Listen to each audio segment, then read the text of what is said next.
On pensait que la géopolitique et l'histoire n'étaient plus là.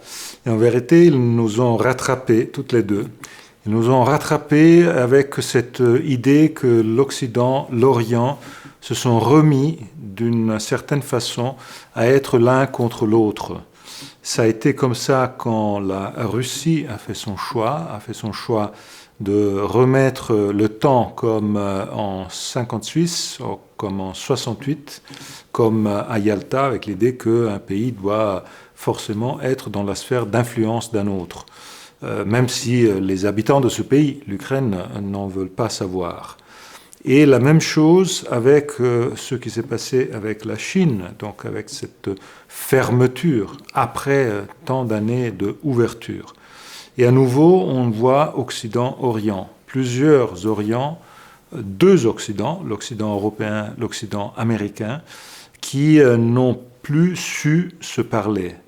Sauf qu'il est aujourd'hui nécessaire de se parler, de dialoguer, de reprendre un dialogue, au moins avec ceux qui pourraient être les Orients du dialogue.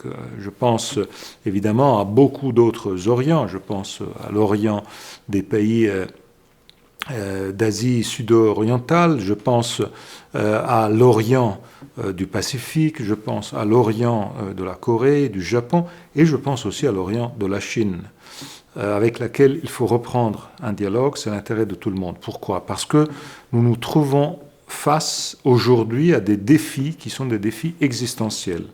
Quand on se retrouve à parler à nouveau de la bombe, on n'en parlait plus comme ça fait des décennies. Et aujourd'hui, elle est là. On en a parlé, on a même parlé du fait qu'elle peut être utilisable. Et on parle aussi du sujet du réchauffement climatique. On a compris qu'aujourd'hui, c'est une menace existentielle. Et en même temps, la guerre, le Covid, on a un peu ralenti notre effort pour chercher de contrer le réchauffement climatique.